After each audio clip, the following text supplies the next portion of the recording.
Coronation Street's Sarah Barlow makes a worrying discovery next week as she's caught in the crossfire of a dangerous situation on the cobbles. The show's highly anticipated murder mystery episodes see high-stakes situations unfolding all around Weatherfield, and Sarah may be one to watch as chaos erupts at the Platt house. Next week's editions see the 5 possible victims take center stage in their own episodes: Theo on Monday, Carl on Tuesday, Jody on Wednesday, and Maggie and Megan on Thursday. Friday's episode then sees all of the stories come together as we finally discover who loses their life. It's in this episode that Sarah is drawn into drama. Official spoilers for the episode reveal that the Corey favorite is caught in the crossfire of a brutal home invasion. First look pictures show Sarah looking unsettled at the Platt house, where a chair has been turned over. Sarah is also pictured with Jody Ramsey's trinket box, which contains many of Jody's sinister secrets. Is she about to realize that Shona's manipulative sister can't be trusted? And are those responsible for the mess still lying in wait, or have they already left? Sarah is linked to 2 of next week's big stories, as she has an ongoing feud with Theo after the scaffolder's abusive behavior towards Todd Grimshaw. With Theo determined to make life miserable for Todd and his loved ones, could he cross paths with Sarah again? Sarah could also be caught up in Jody's ongoing troubles, as the sly newcomer brings danger to the cobbles next week when some dodgy guys arrive looking for the hard drive that she stole. Teasing next week's episodes, Corey producer Kate Brooks recently told us, for the murder week itself, we deliberately intended to make each episode feel like a mini-movie. The hook is that we still don't know who's been killed, which enables a bit of levity, especially in Jody's episode, which is really funny. David is really drunk and it's very laugh out loud, side-splittingly funny because Jack P. Shepard, who plays David, is amazing. Sally and Tim are great too. There are all sorts of shenanigans going on, and we do dip back into the wedding a little bit. That gave us a chance to follow different themes and inject levity and humor. There are great writers on all the episodes, who gave it that real Corey feel, while it still felt big and bold and different to what we've done before. There's a great soundtrack too. The opening of every episode is a banger. In the shadowy streets of Weatherfield, tension was already hanging thick in the air. Whispers spread quickly across the cobbles, and every face seemed to hide a secret. Murder week had arrived in Coronation Street, and for Sarah Platt, the danger was about to become far more personal. It started with something small. Sarah had been trying to focus on work at the factory, but her mind kept drifting back to the strange atmosphere surrounding everyone lately. People were nervous. Conversations stopped the moment she walked into a room.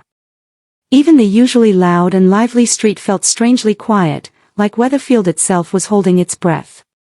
Late one evening, after locking up, Sarah realized she had left her phone in the office. Muttering to herself, she headed back inside the dark factory, using the flashlight from her keychain to guide her way. That's when she heard it. A noise. A drawer slamming shut upstairs. She froze. "Hello?" She called out, her voice shaking slightly. No answer. Her heartbeat quickened as she slowly climbed the stairs. Every step felt louder than the last. She told herself it was probably Carla, or maybe someone from the staff finishing late, but deep down, she knew something wasn't right. Reaching the office, she noticed the door was slightly open. Sarah pushed it gently. The room was empty. But the filing cabinet had been left wide open, papers scattered across the floor. Her phone sat on the desk, untouched. Someone had clearly been searching for something. And then she saw it. A single photograph lying face down near the cabinet. She bent down and picked it up. Her blood ran cold. It was an old picture of the victim, the same person whose shocking death had already sent shockwaves through Weatherfield earlier that week. But what terrified Sarah most wasn't the victim. It was who was standing next to them. Someone she knew. Someone close. Someone she trusted. Her hands trembled as she stared at the image. No, this can't be right. Before she could think, footsteps echoed downstairs. Fast. Someone was still in the building. Sarah quickly shoved the photo into her handbag and turned off the light, hiding behind the office door. Her breathing became shallow as the footsteps came closer. Then they stopped. Right outside. The silence was unbearable. For a moment, she thought whoever it was would come in. But instead, after what felt like forever, the footsteps retreated. She waited several minutes before daring to move. Then she ran. Out of the factory, into the cold night air, and straight home. But even there, she couldn't escape the fear. She kept staring at the photograph, trying to make sense of it. Why would that person be connected to the victim? Why had someone been desperate enough to break into the factory just to get it back? And more importantly, did this mean they were involved in the murder? The next morning, Sarah tried to act normal, but it was impossible. Her mother immediately noticed something was wrong. "You look like you haven't slept," she said. "I'm fine," Sarah lied. But she wasn't. Because every time she looked around the cafe, every time someone smiled at her, she wondered if they were hiding something. She considered going to the police. She really did. But what if she was wrong? What if accusing the wrong person destroyed everything? And what if she was right? That thought scared her even more. Later that day, Sarah decided she needed answers. She arranged to meet the person from the photograph, pretending it was casual. As they sat across from each other, chatting like nothing was wrong, Sarah studied every expression, every hesitation. Finally, she couldn't hold it in anymore. "I found something last night," she said carefully. Their smile faded. Sarah pulled the photograph from her bag and placed it on the table. The color drained from their face. Silence. And in that moment, Sarah knew. Whatever the truth was, it was bigger, and darker, than she had imagined. "You need to tell me the truth," she whispered. The person leaned back, eyes full of panic. "It's not what you think." "Then explain it." They looked around nervously before speaking. "I was there that night, but I didn't kill them."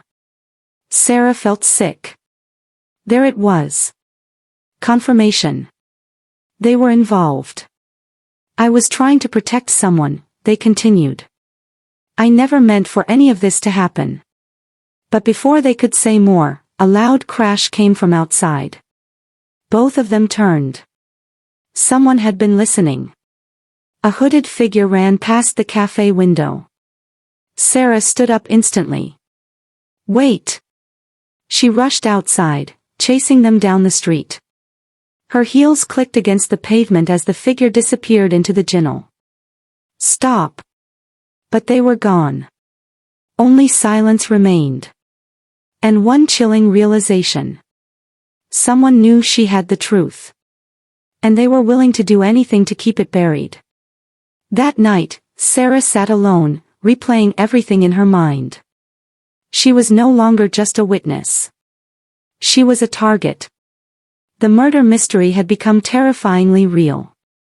Every knock at the door made her jump. Every unknown number on her phone made her stomach twist.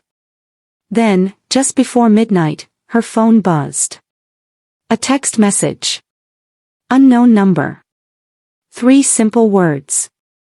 "Stop digging. Now." Sarah stared at the screen, fear washing over her. But beneath the fear, something else began to rise. Anger. She had spent too much of her life letting chaos control her. She wasn't going to back down now. If someone thought they could scare her into silence, they had underestimated her. Sarah stood up, gripping the photograph tightly. "No," she said aloud to the empty room. "I'm finishing this." Because in Weatherfield, secrets never stayed buried forever. And during murder week in Coronation Street, the truth was about to explode, whether the killer liked it or not. Thanks for watching. Don't forget to like, comment, and subscribe to Crown ST.